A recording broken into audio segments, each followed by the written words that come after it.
Hey everyone, so way back in chapter 795, one Kaido was dropped in front of four supernovas. It's easy to forget, but they were four, not three.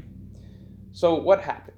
Well, we know Hawkins and his crew joined Kaido. We can safely assume that Apu and his crew joined Kaido. And we've seen that Kid was beaten and imprisoned, but we have not seen Killer yet.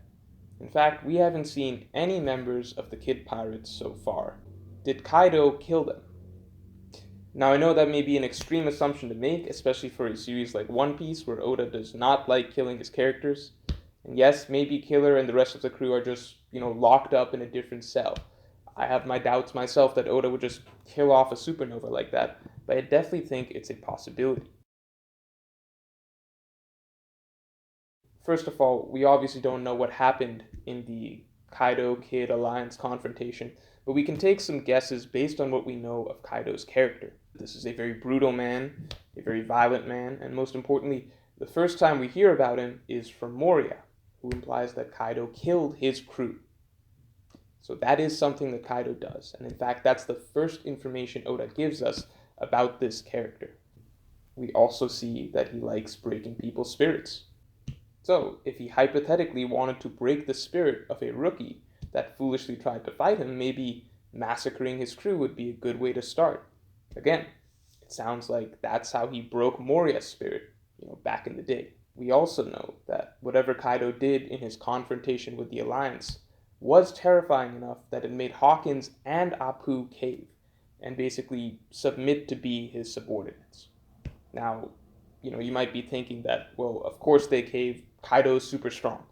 And probably just seeing Kaido give Kid a brutal beatdown would be that would be enough to make them, cave and agree to be his subordinates. Maybe.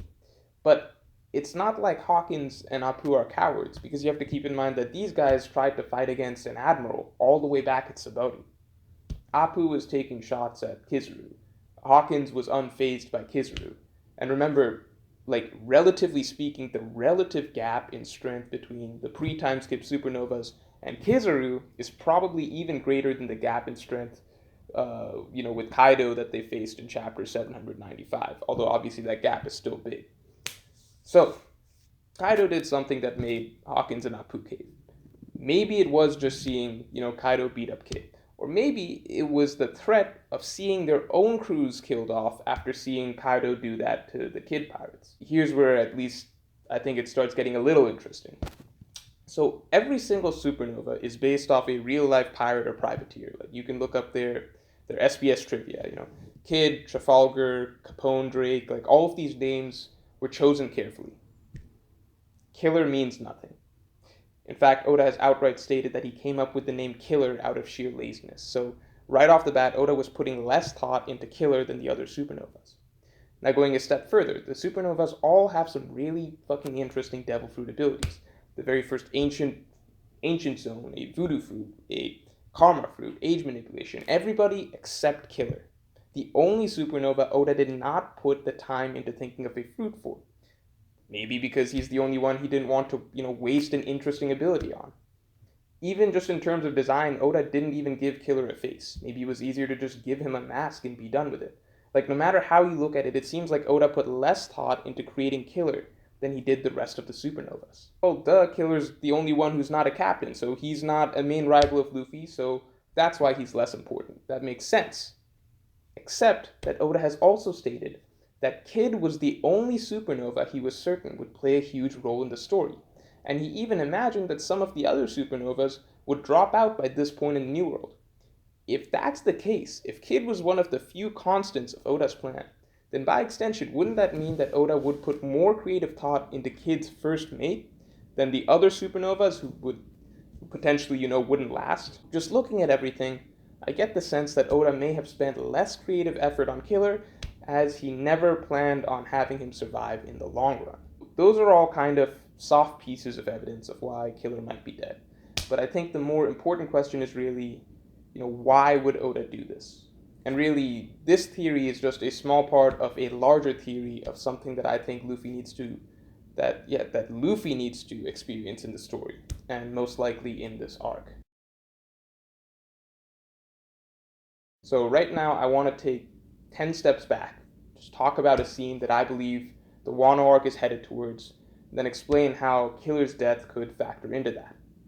So let's go all the way back to Thriller Bark, because as I mentioned in earlier videos, the seeds for this current arc or saga, or whatever you want to call it, really started getting planted during Thriller Bark. I don't think there's that much demand for a video talking about the themes of Thriller Bark, so in just a 1-minute version, the main theme of Thriller Bark was about the value of subordinates. The villain was Moria, who didn't believe in even having a crew anymore. Instead, he had an undead crew who had zero sentimental value to him. In contrast, Luffy, whose crew is extremely special to him. As such, the entire arc really put the spotlight on the crew and emphasized how extraordinary they are. Luffy was the one actually sidelined for most of it, and they did most of the work against Oars. Because up till this point in the series, we had a lot of examples of Luffy going to great lengths for the sake of his crew. So this arc was about reminding us of the flip side, what makes them worth giving everything for, and seeing what the crew is willing to do for him. And I mean really hammering in just how loyal these guys are. Like what an extraordinary group of companions Luffy has assembled, etc., etc. At the end of the arc, we learn why Moria doesn't believe in having a crew anymore. Because he, like Luffy, also once had an extraordinary crew. And they all died. And that was what broke him in the New World, and that's the nightmare he says awaits Luffy. So, to recap, first we have Thriller Bark. Oh my god, Luffy's crew is so amazing, they're so loyal, they're irreplaceable companions. Then we get to Sabaody Archipelago arc, which is, oh my god, what if they all just died? Because that's kind of the flow of the story that Oda set up. We leave Thriller Bark with Moria giving us a warning. We get to Sabaody, where Oda hits us with essentially a simulation of the nightmare Moria was talking about, which was losing the crew. In Sabaody, Luffy basically gets to experience the helplessness of losing his crew in front of his eyes in a non-fatal situation. Now, in fact, this whole Marineford saga was about Luffy experiencing failure. Largely failure of not being strong enough to protect the people he cares about, since it starts with him losing his crew in a simulation, and ends up with him losing his brother for real, all because he's too weak. Now, on the other hand, we hear about a certain guy who would actually turn into a demon when his crew was in danger, and would overcome unimaginable odds to protect them in those situations. That's the guy who Luffy is trying to become. So while Luffy failed back in Sabaody, I think a necessary part of his journey is at some point his crew needs to come under attack for real from an overwhelmingly strong opponent, and this time he needs to step up or they die. And since the idea of losing your crew was first introduced to us with the story of Kaido, I think he seems like, naturally the best candidate to create this situation. The fact that the first thing Oda had Kaido do in the Wano arc was show up and basically take a blind shot at the crew gives me a little extra belief that this will happen. Now, before everyone starts giving me shit of how awful storytelling it would be if Luffy magically ass-pulls his way to beating Kaido because he wants to protect his friends, and how Kaido should never be beaten 1v1, and all that, sure, fine, whatever, that's fine with me, I agree. Luffy has no chance against Kaido as he is right now. That's not what this video is about. Whether the final fight with Kaido is a huge team effort, or a 1v1, or a team effort that segues into a 1v1, all I'm saying is I believe a situation will arise towards the end where Kaido is after the crew and Luffy has to step up. Imagine the circumstances however you will.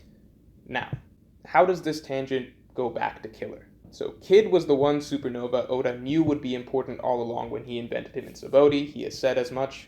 So I'm sure that Kid will have a major role in the story besides what I'm about to say, but I'm just saying that I believe that through Kid, Oda's initial concept was that he saw he could create a contemporary parallel to Luffy, someone with a similar bounty, similar rise, similar ambition, drive, confidence, all that, and ultimately use him as an example to dramatically show us and to show Luffy what could happen to his crew if he can't protect them.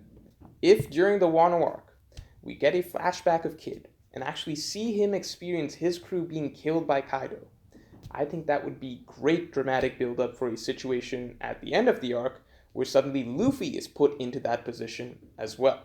Now for this theory, I am standing by it until I see Killer alive.